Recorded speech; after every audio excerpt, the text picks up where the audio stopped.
नमस्कार दोस्तों, स्वागत है आप सभी का अपने इस YouTube चैनल एनसीईआरटी की पाठशाला में।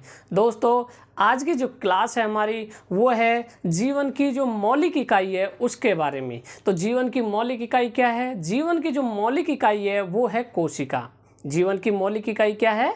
कोशिका। यानी कि जो हमारे शरीर का जो निर्माण हुआ है, हमारे शरीर का जो निर्माण हुआ है वो किससे हुआ है? कोशिकाओं से मिलकर हुआ है। कोशिकाएं, दो या दो से अधिक कोशिकाएं मिलकर क्या हुआ है? हमारे शरीर का निर्माण किया। पहले कोशिका बनी, कोशिकाओं से ऊतक बने, टिश्यू बने, फिर उससे हमारे अंग बने, अंग से अंग तंत्र बने, और उस प्रकार से क्या हुआ? हमारे शरीर की क्या हुई? संरचना हुई, यानी कि हमारे शरीर का क्या हुआ? निर्माण हुआ। तो जो कोशिका है हमारे शरीर की क्या है? मौलिक इकाई है। हमारे शरीर की क्या है? मौलिक इकाई है। तो हम जानेंगे आज कोशिका के बारे में। कोशिका की खोज कब हुई, किसने की, इन सब चीज़ों के बारे में। दोस्तों, आपने अभी तक चैनल को सब्सक्राइब नहीं किया है तो एक बार चैनल को सब्सक्राइब कर लीजिए और बेल आइकन को दबा लीजिए, जिससे हमारी हर क्लास का नोटिफिकेशन आप तक पहुंच सके। तो जो कोशिका है, कोशिका की जो खोज की थी वो सबसे पहले रॉबर्ट हुक नामक एक वैज्ञानिक ने की थी। किसने की थी? रॉबर्ट हुक नामक वैज्ञानिक ने कब की थी? सन 1665 में। कब की थी? सन 1665 ईस्वी में रॉबर्ट हुक नामक व्यक्ति ने कोशिका की खोज की थी। लेकिन जिस कोशिका की इन्होंने खोज की थी वो कोशिका कैसी थी? मृत थी। यानी कि वो कोशिका कैसी थी? मृत कोशिका थी। जो 1665 में जो रॉबर्ट हुक ने कोशिका की खोज की थी तो वो कोशिका कैसी थी? मृत कोशिका थी। यानी कि ये कोशिका कैसी थी? मृत कोशिका थी। कैसी थी? मृत कोशिका थी। तो जो 1665 में रॉबर्ट हुक ने जब कोशिका की खोज की थी तो वो कैसी थी? मृत कोशिका थी। कैसी थी? मृत कोशिका थी। उसके बाद में आए थे ल्यूवेन हक। कौन आए थे? ल्यूवेन हक। ल्यूवेन हक ने 1600 कब? 1674 ईस्वी में। 1674 ईस्वी में जो कोशिका की खोज की थी वो कोशिका कैसी थी? जीवित। यानी कि वो कोशिका कैसी थी? जीवित कोशिका की खोज किसने की थी? जीवित कोशिका। यानी ल्यूवेन हक थे, इन्होंने क्या किया था? जीवित कोशिका की खोज की थी। मृत कोशिका की खोज 1665 में किसने की थी? रॉबर्ट हुक नामक वैज्ञानिक ने की थी। उसके बाद में आए थे ल्यूवेन हॉक। ल्यूवेन हॉक ने 1674 ईस्वी में जीवित कोशिका की खोज की थी। यानी कि पहले तो किसने शुरुआत कर दी थी? रॉबर्ट हुक ने खोज कर ली थी। लेकिन जब रॉबर्ट हुक जी ने जो खोज की थी तो वो कोशिका कैसी थी? मृत कोशिका थी। वो कोशिका कैसी थी? मृत कोशिका थी। उसके बाद में ल्यूवेन हॉक जी आए थे, उन्होंने 1674 ईस्वी में जीवित कोशिका की खोज की थी। अब कोशिका की खोज तो कर ली थी, लेकिन उस कोशिका के अंदर क्या क्या है उन चीज़ों के बारे में अभी पता नहीं था। तो इसके बाद में आए थे कौन? इसके बाद में आए थे रॉबर्ट ब्राउन। इसके बाद में कौन आए थे? इसके बाद में आए थे रॉबर्ट ब्राउन। इसके बाद में आए थे रॉबर्ट ब्राउन। तो जो रॉबर्ट ब्राउन है, इन्होंने 1831 में, कब? 1831 में किसकी खोज की थी? केंद्रक की खोज की थी। किसकी खोज की थी? केंद्रक की। यानी कि जो रॉबर्ट ब्राउन है, कौन? जो रॉबर्ट ब्राउन है, इन्होंने 1831 में केंद्रक की खोज की थी। इसके बाद में आए थे J.E. पुरोकन। इसके बाद में कौन आए थे? J.E. पुरोकन। इन्होंने 1839 में, कब? 1839 में जीव द्रव की खोज की थी। किसकी की थी? जीव द्रव की खोज की थी। ये था आपके कोशिका के बारे में खोज किसने की थी। तो सबसे पहले रॉबर्ट हुक आए थे। सबसे पहले कौन आए थे? रॉबर्ट हुक जी आए थे। रॉबर्ट हुक ने क्या किया था? 1665 में कोशिका की खोज कर दी थी। लेकिन वो कोशिका कैसे निकली थी? मृत कोशिका निकली थी। वह कोशिका कैसी थी? मृत कोशिका थी। उसके बाद में 1674 ईस्वी में आए थे ल्यूवेन हॉक। उसके बाद में 1674 ईस्वी में ल्यूवेन हॉक जी ने क्या किया था? जो कोशिका है उसकी खोज की थी, लेकिन वो कोशिका कैसी थी? जीवित कोशिका। मृत कोशिका की खोज रॉबर्ट हुक ने, मृत कोशिका की खोज रॉबर्ट हुक ने, और जीवित कोशिका की खोज किसने की थी? ल्यूवेनहॉक ने की थी। अब कोशिका की खोज करने के बाद में कोशिका के अंदर क्या है उनके बारे में पता किया। तो ल्यूवेनहॉक के बाद में आए थे रॉबर्ट ब्राउन। कौन आए थे? रॉबर्ट ब्राउन ने सन 1831 में। कब जाके? 1831 में, यानी कि काफ़ी समय बीत गया था। यहाँ तो 1674 था, यहाँ 1831 में जाके 1831 में जाके केंद्रक की खोज की थी, यानी कि जो कोशिका में जो केंद्रक पाया जाता है उसकी खोज की थी। कोशिका के केंद्रक है उसकी खोज किसने की थी? रॉबर्ट ब्राउन ने की थी। उसके बाद में जेई पुरोकन नामक वैज्ञानिक ने 1839 में जो जीव द्रव होता है कोशिका के अंदर, क्या होता है? जो जीव द्रव होता है उसकी खोज की थी। किसकी खोज की थी? जीव द्रव की खोज की थी। तो ये थी कोशिका के बारे में कुछ बातें, जो खोज के बारे में, यानी कि रॉबर्ट हुक ने मृत कोशिका की खोज 1665 में की थी, ल्यूवेनहॉक ने 1674 में जीवित कोशिका की खोज की थी, रॉबर्ट ब्राउन ने 1831 में किसकी खोज की थी? उसके अंदर जो केंद्रक पाया जाता है उसकी खोज की थी, और जेई पुरोकन नामक वैज्ञानिक ने जीव द्रव की खोज की थी। कब? 1839 में। उसके बाद में कोशिका का सिद्धांत दिया था। उसके बाद में क्या आया था? कोशिका का सिद्धांत आया था। अब कोशिका का जो सिद्धांत आया था वो क्या था? कोशिका का सिद्धांत। कोशिका सिद्धांत, कोशिका जो सिद्धांत पेश किया था उसके अनुसार क्या था? उसके अनुसार क्या था कि जो कोशिका सिद्धांत के अनुसार कोशिका सिद्धांत के अनुसार जो सभी पौधे हैं, सभी पौधे तथा जंतु, पौधे तथा जो जंतु है कोशिकाओं से बने हैं, और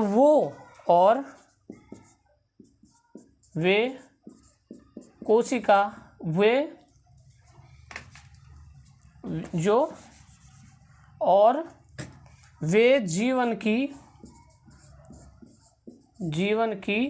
क्या है? मूलभूत इकाई है। क्या है? जीवन की मूलभूत इकाई है। यानी कि इसके बाद में क्या आया था? कोशिका सिद्धांत दिया था। इनके बाद में क्या आया था? कोशिका सिद्धांत दिया। कोशिका सिद्धांत में क्या बताया कि कोशिका सिद्धांत था कि कोशिका के सिद्धांत के अनुसार सभी पौधे तथा जो जंतु कोशिकाएं हैं वो किससे मिलकर बनी है? कोशिकाओं से तैयार हुए हैं, यानी कि कोशिकाओं से बने हैं, और जो कोशिका है वो जीवन की क्या है? मूलभूत इकाई है। कोशिका क्या है? जो जीवन की क्या है? मूलभूत इकाई है। ये क्या था? कोशिका सिद्धांत आया था। कोशिका सिद्धांत में क्या करता था? जो ये कोशिका है ये जीवन की क्या है? मूलभूत इकाई है। उसके बाद में 1855 में, उसके बाद में कब? 1855 में 1855 में विर्चो नामक वैज्ञानिक थे। 1855 में विर्चो कौन थे? विर्चो ने कोशिका जो सिद्धांत था,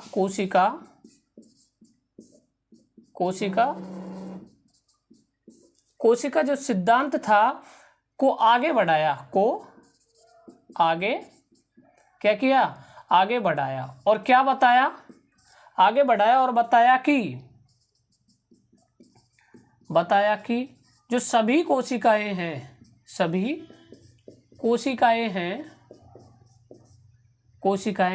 जो पूर्ववर्ती यानी कि जो पहले की कोशिकाओं से पूर्ववर्ती कोशिकाओं से बनती है। क्या होता है? कोशिकाओं से बनती है। यानी कि 1855 में विर्चो ने बताया कि जो कोशिका सिद्धांत को आगे बढ़ाते हुए उन्होंने बताया कि जो सभी कोशिकाएं होती हैं वो पूर्ववर्ती कोशिकाओं से बनती है। इनका कहने का तात्पर्य था कि जो कोशिकाएं हैं, जो नई कोशिकाओं का जो जन्म हो रहा है, जो नई कोशिकाएं बन रही हैं वो जो पूर्ववर्ती कोशिकाओं से ही बनती है। यानी कि जो पहले की जो कोशिकाएं हैं उनसे ही नई कोशिकाओं का क्या होता है, नई कोशिकाएं वो तैयार होती है। यानी कि जो नई कोशिकाएं बनती है वो किन से बनती है, पूर्ववर्ती यानी कि जो पहले की जो कोशिकाएं हैं उनसे क्या बनती है, नई कोशिकाएं बनती है। ये किसने कहा था, विर्चो ने। कब, 1855 में। जो क्या कोशिका जो सिद्धांत था उसको आगे बढ़ाते हुए। कोशिका सिद्धांत ये था कि जो भी पेड़ पौधे जीव जंतु इनकी जो कोशिकाएं से मिलकर क्या है, ये बने हुए हैं। यानी कि जो भी है पेड़ पौधे जंतु यानी कि सब किससे मिलकर बने हुए, कोशिकाओं से बने हैं। और जो कोशिका है ये क्या है, एक मूलभूत इकाई है, जीवन की क्या है, एक मूलभूत इकाई है। इसी सिद्धांत को, कोशिका सिद्धांत को विर्चो ने आगे बढ़ाया और कहा कि जो कोशिकाएं होती हैं वो पुरानी कोशिकाओं से मिलकर ही तैयार होती है। यानी कि जो अगली जो कोशिका बनेगी वो पुरानी कोशिकाओं से मिलकर क्या होती है, बनती है। तो इन्होंने कहा कि कोशिका सिद्धांत को आगे बढ़ाते हुए बताया कि सभी कोशिकाएं पूर्ववर्ती कोशिकाओं से ही बनती है। यानी कि पहले की जो कोशिकाओं से ही नई कोशिकाओं का क्या होता है, निर्माण होता है। ये किसने बताया था, विर्चो ने बताया था। यानी कि कोशिका सिद्धांत को आगे किसने बढ़ाया था, विर्चो ने बढ़ाया था। किसने बढ़ाया था, विर्चो नामक वैज्ञानिक ने बढ़ाया था। अब इसकी जब खोज यानी कि जो कोशिका के बारे में पता कैसे लगा, जो कोशिका के बारे में यानी कि जो क्या हुआ था, आवर्धक जो लेंस है, आवर्धक लेंस है, लेंस की खोज के बाद यानी कि आवर्धक लेंस की खोज के बाद सूक्ष्मदर्शी का आविष्कार हुआ था। किसका, सूक्ष्मदर्शी का। किसका हुआ था, सूक्ष्मदर्शी का आविष्कार हुआ था।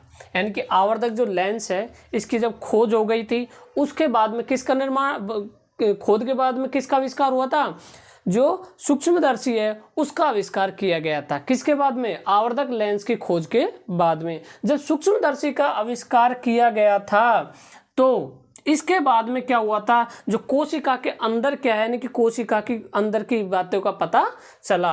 तो आवर्धक लेंस की खोज के बाद सूक्ष्मदर्शी का क्या हुआ था, आविष्कार हो सका। और यह पता चला कि एकमात्र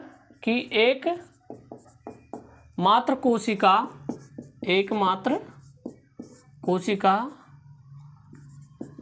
स्वयं में ही एक क्या है, संपूर्ण जीव है। स्वयं में क्या है, एक संपूर्ण जीव है। जैसे एग्जाम्पल के तौर पे, जैसे एग्जाम्पल में क्या आता है, अमीबा आ गया। एग्जाम्पल में क्या है, अमीबा। यानी कि अमीबा की जो कोशिका है वो एक कोशिका ही है और अमीबा क्या है, एक कोशिकीय जीव है। अमीबा हुआ, उसके बाद में क्लैमिडोमोनास,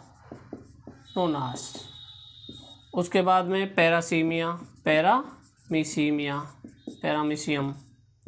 पैरामीशियम तथा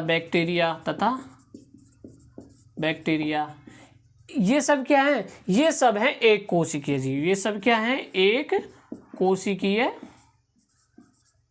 ये सब क्या है, एक कोशिकीय जीव है। ये सब क्या है, एक कोशिकीय की है। तो सबसे पहले किसका, आवर्धक लेंस की खोज हुई थी। आवर्धक लेंस की खोज के बाद में सूक्ष्मदर्शी का आविष्कार हो गया। किसका, सूक्ष्मदर्शी का आविष्कार हुआ। और यह पता चला कि जो एकमात्र कोशिका स्वयं में ही क्या है, एक संपूर्ण जीव है। यानी कि जो एक कोशिका है वो क्या है, एक संपूर्ण जीव है, स्वयं में खुद ही क्या है, एक जीव है। कैसे पता चला, जो एक कोशिकीय जो जीव होते हैं वो क्या होती है, एक कोशिका होती है उनके अंदर। क्या होती है, एक कोशिका होती है उनके अंदर। तो यानी कि एक कोशिका है तो क्या वो एक जीव बन गया। तो यानी कि एक कोशिका क्या है, वो संपूर्ण क्या है, जीव है। और एग्जाम्पल में कौन कौन से आते हैं एक कोशिकीय जीव में, जैसे अमीबा हुआ, उसके बाद पैरामीशियम हुआ, बैक्टीरिया वगैरह हुआ, ये सब क्या है, एक कोशिकीय जीव है। ये जो एक कोशिकीय जीव है एक कोशिका से बने हुए हैं और इन एक कोशिका के अंदर ही केंद्रक जो द्रव वगैरह, कोशिका द्रव, ये सब यानी कि इसके अंदर यानी कि क्या है, एक जीव है। ये क्या है, एक जीव है। कोशिका स्वयं में क्या है, एक जीव है। कोशिका स्वयं में क्या है, एक जीव है। और इसका पता किससे, एक कोशिकीय जीवों से हमें लगता है। तो इसके बाद में जो बहुकोशिकीय जीव होते हैं, इसके बाद में कौन से, जो बहुकोशिकीय जीव होते हैं। बहुकोशिकीय जीवों में कौन आते हैं, जैसे हम आते हैं, पेड़ पौधे, जीव जंतु, ये सब किसके अंदर आते हैं, बहुकोशिकीय जीवों के अंदर आते हैं। सब किसके अंदर आते हैं, बहुकोशिकीय जीव के अंदर आते हैं। जो मानव शरीर में जो विभिन्न कोशिकाएं हैं, जैसे मानव शरीर में कौन कौन सी कोशिकाएं हैं, जैसे रुधिर कोशिकाएं हैं पहला, तो उसके बाद में तंत्रिका कोशिका है, अस्थि कोशिका है, अंडाणु है, शुक्राणु है। ये सब क्या है, ये जो मानव के जो शरीर में जो कोशिकाएं हैं वो हैं। मानव के शरीर के अंदर क्या है, ये कोशिकाएं। और जो हर एक कोशिका में सब के अंदर एक ही प्रकार का अंदर, जैसे जो जीव द्रव है सब में वो ही पाया जाता है, जैसे लाइसोसोम, ये सब वगैरह हर कोशिका में यही पाया जाता है। तो आगे हम देखेंगे अब बहुकोशिकीय जीव के अंदर कौन कौन आते हैं। बहुकोशिकीय जीव, एक कोशिकीय तो बता दी मैंने, बहुकोशिकीय जीव, एक कोश के जीव के अंदर तो अमीबा, पैरामीशियम वगैरह ये आते हैं। और बहुकोशिकीय जीव के अंदर क्या आते हैं, बहुकोशिकीय जीव के अंदर आते हैं जैसे फंजाई भी आता है। फंजाई जिसे क्या कहते हैं, कवक कहते हैं, जिसे क्या कहते हैं, कवक कहते हैं। तो फंजाई हुआ, जिसे क्या कहते हैं, कवक कहते हैं। उसके बाद में पादप और जंतु, ये सब क्या है, ये सब क्या है, बहुकोशिकीय जीव है। ये सब क्या है, बहुकोशिकीय जीव है। अब जैसे मान लो एक कोशिकीय जीव में तो एक कोशिका होती है, एक कोशिकीय जीव में तो क्या होगी, एक कोशिका होगी। अब हम कैसे हैं, बहुकोशिकीय जीव हैं। हम कैसे हैं, बहुकोशिकीय जीव है। पेड़ पौधे कैसे हैं, बहुकोशिकीय जीव है। यानी कि इनके अंदर क्या होता है, बहुत सारी कोशिकाएं पाई जाती है। इनके अंदर क्या होता है, बहुत सारी कोशिकाएं पाई जाती है। और तब जाके ये क्या करती है, शरीर का निर्माण करती है। यानी कि जब दो या दो से अधिक कोशिकाएं मिलकर किसका निर्माण करती है, ऊतकों का निर्माण करेंगी शरीर में। किसका, ऊतकों का निर्माण करेगी। ऊतक किसका निर्माण करते हैं, सबसे पहले कोशिका किसका निर्माण करती है, ऊतकों का। ऊतक किसका निर्माण करते हैं, अंगों का। अंग किसका निर्माण करते हैं, अंग तंत्र का। अंग किसका निर्माण करेंगे, अंग तंत्र का। उसके बाद में अंग तंत्र मिलकर क्या निर्माण कर लेते हैं, शरीर का निर्माण कर लेते हैं। इस प्रकार से हमारे जो शरीर है वो इस प्रकार से बना हुआ है। यानी कि सबसे छोटी इकाई क्या है, कोशिका है। कोशिका मिलकर किसका निर्माण कर रहे थे, ऊतकों का निर्माण कर रहे थे। और ऊतक किसका निर्माण कर रहे थे, अंगों का निर्माण कर रहे हैं। और अंगों का जो अंग होते हैं ये सब मिलकर किसका, अंग तंत्र बना लेते हैं। ये सब क्या बना लेते हैं, अंग तंत्र बना लेते हैं। और अंग तंत्र मिलकर शरीर का निर्माण करते हैं। और इस प्रकार हमारे शरीर में क्या है, जो कोशिका से मिलकर हमारा शरीर क्या हुआ है, तैयार हुआ है। तो कोशिका में हम किस में आते हैं, बहुकोशिकीय कोशिका जीवों में हम आते हैं। अब जैसे हमारे अंदर कौन कौन सी कोशिकाएं पाई जाती है, हमारे अंदर कौन कौन सी कोशिकाएं पाई जाती है, तो मानव के शरीर में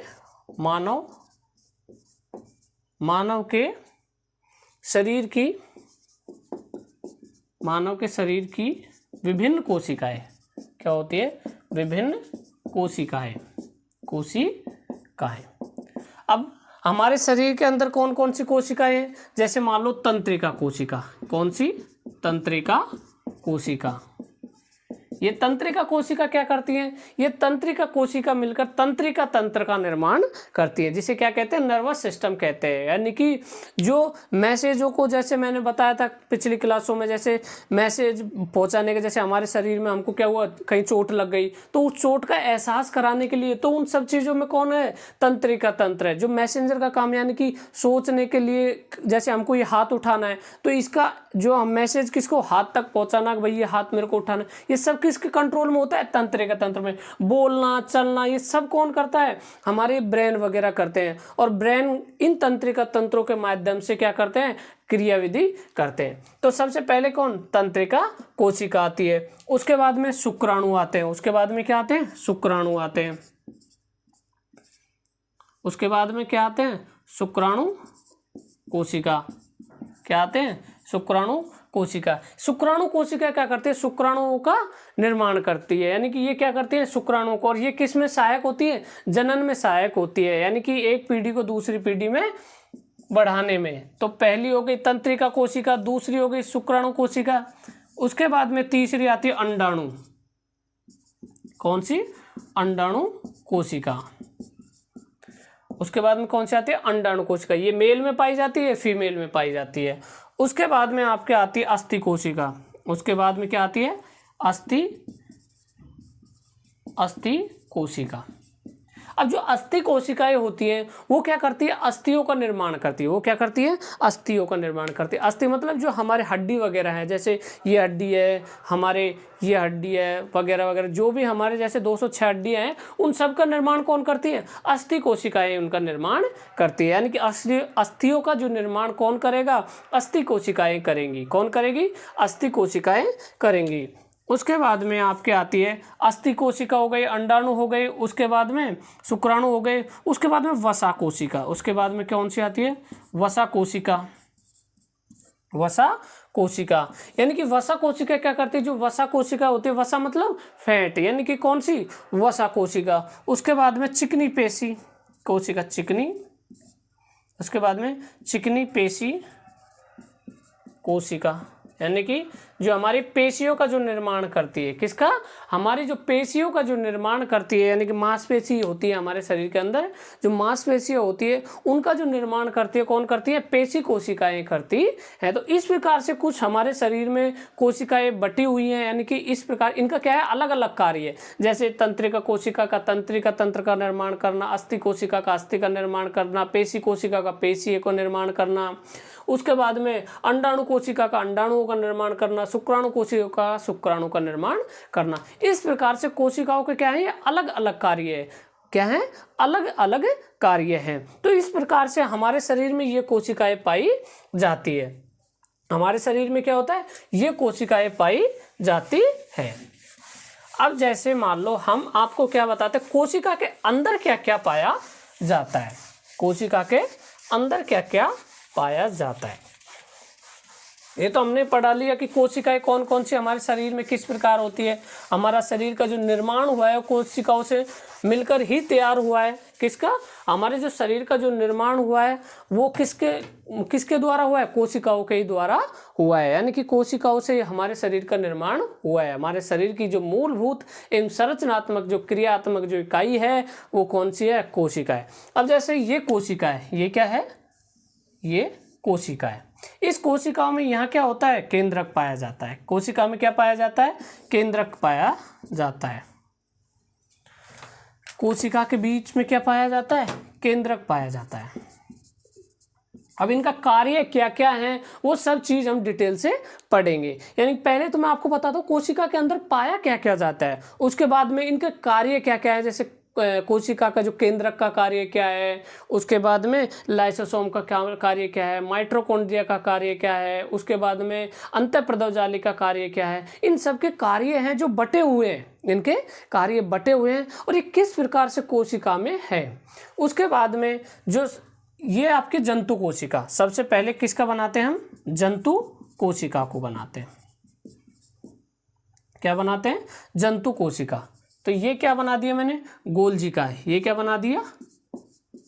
गोल्जी का या गोल्जी बॉडी, ये केंद्रक बना दिया। उसके बाद में ये बना दिया मैंने अंतःप्रदव जालिका, अंतःप्रदव जालिका। उसके बाद में और मैंने बना दिया अंतःप्रदव जालिका। उसके बाद में चिकनी अंतःद्रव जालिका। उसके बाद में झिल्ली, केंद्रिक झिल्ली। उसके बाद में जो ये केंद्रक है तो इस केंद्रक के बाहर क्या होगी? केंद्रक झिल्ली होगी। इसके बाद में क्या होगी? केंद्रक झिल्ली होगी। ये केंद्रक है तो इस केंद्रक के बाहर क्या होगी? केंद्रक झिल्ली होगी। क्या होगी? केंद्रक झिल्ली होगी। उसके बाद में ये होती है आपके प्लाज्मा झिल्ली, प्लाज्मा झिल्ली। ये आपके प्लाज्मा झिल्ली होगी। उसके बाद में यहाँ आपके मैं बना देता हूँ तारक का है। क्या बना देता हूँ? तारक, केंद्रीय तारक का है। उसके बाद में लाइसोसोम, इसके बाद में क्या होता है, लाइसोसोम होता है। उसके बाद में क्या होता है, लाइसोसोम होता है। उसके बाद में राइबोसोम होता है। उसके बाद में क्या होता है, राइबोसोम होता है। उसके बाद में माइटोकॉन्ड्रिया होता है, माइटोकॉन्ड्रिया। उसके बाद में क्या होता है, माइटोकॉन्ड्रिया होता है। उसके बाद में अंतःप्रदव जालिका होगी। उसके बाद में खुरदरी, ये दो होती है, खुरदरी और चिकनी। ये होती है खुरदरी, अंतःद्रव जालिका। एक तो होती है खुरदरी, एक होती है अंतःप्रदव जालिका। और इसके बीच में क्या होता है, कोशिका द्रव भरा होता है। क्या होता है, कोशिका द्रव होता है। क्या होता है, कोशिका द्रव। कुछ इस प्रकार से कोशिका में हमारे जो अंदर पाए जाते हैं। कोशिका में क्या क्या पाया जाता है, केंद्रक पाया जाता है। कोशिका में केंद्रक पाया जाता है। प्लाज्मा झिल्ली पाई जाती है। तारक केंद्र पाया जाता है, जिसे तारक काय कहते हैं। लाइसोसोम, राइबोसोम, माइटोकॉन्ड्रिया, खुरदरी अंतःप्रदव जालिका और चिकनी अंतःप्रदव जालिका दो पाई जाती है। केंद्रक झिल्ली पाई जाती है जो केंद्रक को कवर करती है। कोशिका द्रव पाया जाता है, केंद्रक पाया जाता है। चिकनी अंतःप्रदव जालिका और खुरदरी दोनों हो गई। अंतःप्रदव जालिका पाई जाती है और गोल्जिकाएं पाए जाते हैं। ये हमारी कोशिका, जो जंतु कोशिका, यानी कि हम किसके अंदर आते हैं, जंतुओं के अंदर आते हैं। तो हमारे अंदर इस प्रकार से कोशिकाएं होती है और इस कोशिका में इस प्रकार से ये भाग है। तो सबसे पहले मैं आपको बताता हूँ प्लाज्मा झिल्ली। इसकी पूरी डिटेल से हम आगे पढ़ेंगे। पहले मैं इसके शॉर्ट फॉर्म में क्या क्या इसके कार्य हैं वो शॉर्ट तरीके से थोड़ा जल्दी में आपको बता देता हूँ। फिर हम दोबारा जो अगली वो होगी उसके बाद में हम क्या करेंगे, इसको एक एक चीज को हम समझेंगे। तो पहला है प्लाज्मा झिल्ली। क्या होता है, प्लाज्मा झिल्ली। ये क्या करती है, जो अपनी कोशिका होती है इसको क्या करती है, ये कवरिंग करती है। ये क्या करती है, कवरिंग, यानी कि इसको क्या करती है, प्रोटेक्शन। ये एक झिल्ली बनाई रखती है। क्या होती है, झिल्ली बना के रखती है। तो क्या होता है, कोई भी इसमें अवशिष्ट वगैरह, मतलब इसको बाहर से कवरिंग करती है। अब इसमें से क्या होता है, पानी अंदर चला जाता है। इसके अंदर क्या, पानी और गैसेज अंदर बाहर जा सकती है। अब पानी यानी कि परासरण विधि, एक तो कौन सी है, विसरण विधि। एक तो होती है विसरण विधि, एक तो कौन सी होती है, विसरण। एक तो होती है विसरण और एक होती है कौन सी, परासरण। एक तो होती है परासरण, दो होती है। एक तो होती है विसरण, एक होती है परासरण। एक तो होती है विसरण और एक परासरण। इस विसरण से तो जो गैसें वगैरह होती है, कौन, जो गैस वगैरह होती है, यानी कि जैसे मान लो कोशिका को क्या चाहिए, ऑक्सीजन चाहिए। कोशिका को क्या चाहिए, ऑक्सीजन गैस चाहिए। तो कोशिका भोजन बना दी है, यानी कि क्या बनाएगी, एनर्जी जब प्रोड्यूस करेगी, जब माइटोकॉन्ड्रिया जो एनर्जी बनाएगी, तो इन सबको कोशिका में क्या चाहिए, ऑक्सीजन गैस चाहिए। ऑक्सीजन चाहिए तो ऑक्सीजन जाएगी कैसे, इसको तो प्लाज्मा झिल्ली ने ढक रखा है। इसको तो क्या कर रखा है, कोशिका को एक प्लाज्मा झिल्ली है उसने क्या कर रखा है, ढक रखा है। तो इस प्लाज्मा झिल्ली के अंदर ये गैस किस तरह जाती है, तो ये विसरण के माध्यम से जाती है। क्या जाती है, विसरण के माध्यम से। जैसे मान लो क्या होगा, ऑक्सीजन बाहर जाता है और ऑक्सीजन की कमी अंदर है, तो क्या होगा, ऑक्सीजन अंदर चली जाएगी। क्या होगा, ऑक्सीजन अंदर चली जाएगी, यानी कि ये किस विधि से, विसरण विधि से। जैसे ही अंदर क्या हो गया, CO2 ज्यादा हो गई, CO2 क्या हो गई, अंदर ज्यादा हो गई, तो CO2 विसरण विधि से क्या हो जाएगी, बाहर हो जाएगी। क्या हो जाएगी, विसरण विधि से बाहर हो जाएगी। तो यानी कि जो गैसों का जो आदान प्रदान होता है कोशिका में, वो किसके माध्यम से होता है, विसरण के माध्यम से होता है। किसके माध्यम से होता है, विसरण के माध्यम से होता है। उसके बाद में आता है परासरण। उसके बाद में क्या आता है, परासरण। तो जो कोशिका है इसको क्या पानी की आवश्यकता पड़ेगी, तो जो पानी और खनिज लवण वगैरह जो भी यानी कि ब्लड के साथ जो जाते हैं, यानी जो खनिज लवण और पानी वो किस माध्यम से जाते हैं, विसरण के द्वारा जाते हैं। किस प्रकार से जाते हैं, विसरण के द्वारा जाते हैं। यानी कि क्या होता है, जैसे आपने देखा होगा किशमिश वगैरह को देखो आप, क्या होता है, किशमिश है। आप किशमिश है उसको क्या करो, आप पानी में डाल दो। किसको डाल दो, पानी में डाल दो। तो आपको क्या होगा, घंटा 2 घंटा यानी कि कुछ टाइम बाद में वो जो किशमिशें हैं वो क्या होंगी, फूली हुई प्राप्त हो जाएंगी। क्या होगी, फूली हुई मिलेंगी किशमिश की। अगर उसी किशमिश की जगह हम जैसे अंगूर ले लें, क्या ले लें, हम अंगूर ले लें और हम क्या करें, एक नमक का पानी लेके और उसमें हम अंगूर को डाल देते हैं। क्या डाल देते हैं, नमक के पानी में अंगूर को, तो क्या हो जाएगा, जो अंगूर है वो संकुचित यानी कि वो किशमिश की तरह, यानी कि वो कैसा हो जाएगा, ऐसे दब जाएगा। क्या हो जाएगा, दब जाएगा, यानी कि जो उसका पानी है वो क्या हो गया, बाहर निकल गया। उस अंगूर का क्या हुआ, जो पानी है वो बाहर मिल गया, यानी कि नमक और पानी का जो मिक्सचर था उसमें क्या था, पानी की जो मात्रा थी वो क्या हो गई, बाहर हो गई, और उसके अंदर क्या चली गई, नमक की मात्रा, यानी कि नमक की मात्रा अंदर कम थी तो नमक अंदर चला गया, पानी बाहर आ गया। अब जैसे मान लो किशमिश थी, तो किशमिश में क्या नहीं था, पानी नहीं था, तो जैसे ही उसको पानी में डाला तो पानी किसकी विधि, परासरण विधि से उसके अंदर चला गया। पानी कहाँ चला गया, परासरण विधि से उसके अंदर चला गया। ये होता है कोशिका, जो प्लाज्मा जो झिल्ली है, जिसे प्लाज्मा झिल्ली या कोशिका झिल्ली कहते हैं, प्लाज्मा झिल्ली या कोशिका झिल्ली इसे कहते हैं। तो इसमें जो गैसों का जो आदान प्रदान होता है वो तो आपके विसरण के द्वारा, वो तो किस विधि से, विसरण विधि के द्वारा गैसों का आदान प्रदान होता है, और जबकि जल का जो आदान प्रदान होता है वो किसके माध्यम से, परासरण के माध्यम से होता है। ये थी आपकी प्लाज्मा झिल्ली के बारे में कुछ थोड़ी सी बातें। अब आपके लाइसोसोम के बारे में बताता हूं। जो लाइसोसोम और राइबोसोम, जो लाइसोसोम होता है ये क्या करता है, जैसे कोशिका के अंदर क्या हुआ, कोई कोशिका के अंदर कोई भी एक इसमें से कोई डैमेज हो गया, मर गया, मान लो कुछ भी उसकी कोशिका डैमेज हो गई, क्या हो गया, कोशिका क्या हो गई, डैमेज हो गई, यानी कि कोशिका मर गई। तो उस कोशिका को क्या करो, अब कोशिका मर गई तो वो एक अवशिष्ट पदार्थ बन गया, तो ये क्या होता है, लाइसोसोम क्या करता है, फूट जाता है। क्या होता है, लाइसोसोम फूट जाता है, और ये क्या कर देता है, उस कोशिका को क्या कर देता है, नष्ट कर देता है। क्या कर देता है, नष्ट कर देता है। तो कहने का तात्पर्य है कि लाइसोसोम क्या करता है, अवशिष्ट जो पदार्थ है उनको क्या कर देता है, नष्ट कर देता है, खत्म कर देता है।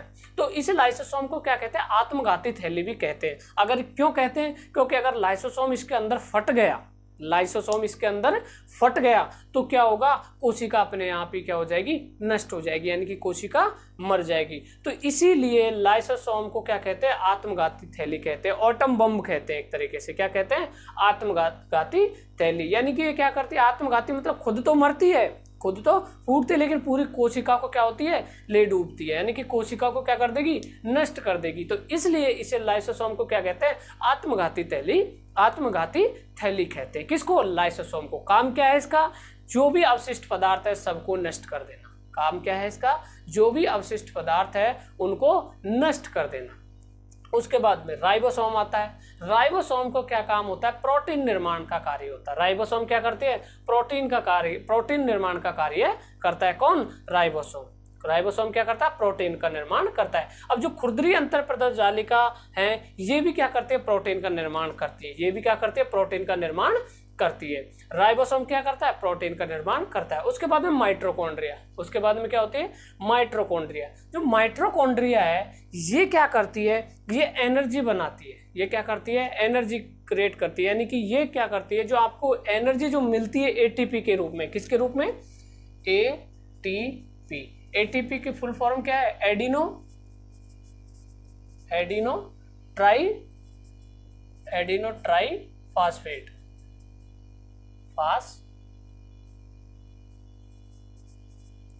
एडिनो ट्राई फास्फेट, यानी कि एटीपी के रूप में क्या करती है, एनर्जी बनाती है। यानी कि माइटोकॉन्ड्रिया का काम क्या है, ऊर्जा का निर्माण करना, ऊर्जा को बनाना। जो ऊर्जा का जो निर्माण करती है वो कौन होती है, माइटोकॉन्ड्रिया। माइटोकॉन्ड्रिया क्या करती है, ऊर्जा का निर्माण करती है। इसीलिए माइटोकॉन्ड्रिया को क्या कहा जाता है, शक्ति ग्रह कहा जाता है। क्या कहा जाता है, शक्ति ग्रह, यानी कि बिजली घर कहा जाता है। शक्ति ग्रह क्यों, क्योंकि ये क्या करती है, जो ऊर्जा को क्या करती है, जनरेट करती है, यानी कि ऊर्जा बनाती है। ये क्या काम है इसका कार्य, ऊर्जा का निर्माण करना।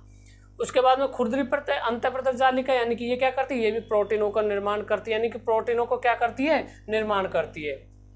गोल्जी को क्या करता है, जो प्रोटीन वगैरह होते हैं उनको क्या करता है, बंडलों के रूप में इकट्ठा कर लेते हैं। ये क्या काम है इनका, इनका कार्य है बंडलों के रूप में इकट्ठा करना। ये बंडलों के रूप में क्या कर लेते हैं, इकट्ठा कर लेते हैं।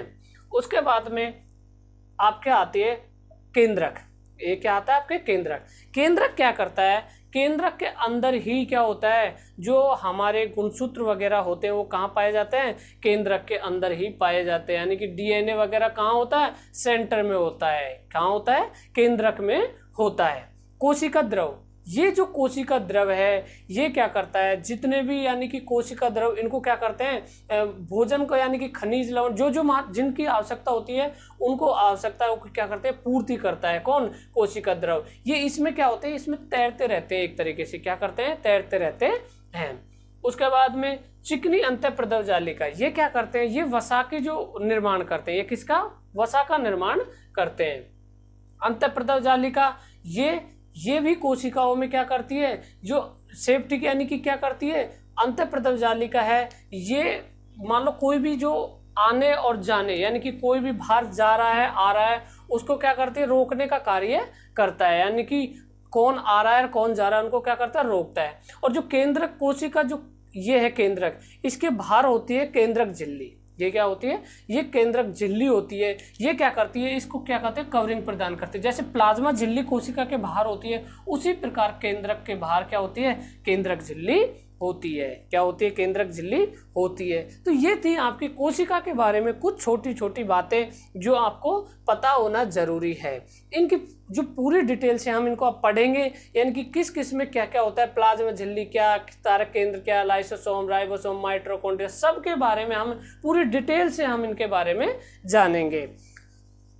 तो ये थी कोशिका के बारे में कुछ बातें। दोस्तों हमारी आज की क्लास आपको कैसी लगी, कमेंट बॉक्स में जरूर कमेंट करें और चैनल को शेयर करो, सब्सक्राइब करो, लाइक करो। कोई भी क्वेश्चन हो कमेंट बॉक्स में कमेंट करो। मिलते हैं नेक्स्ट क्लास में, तब तक के लिए जय हिंद, जय भारत।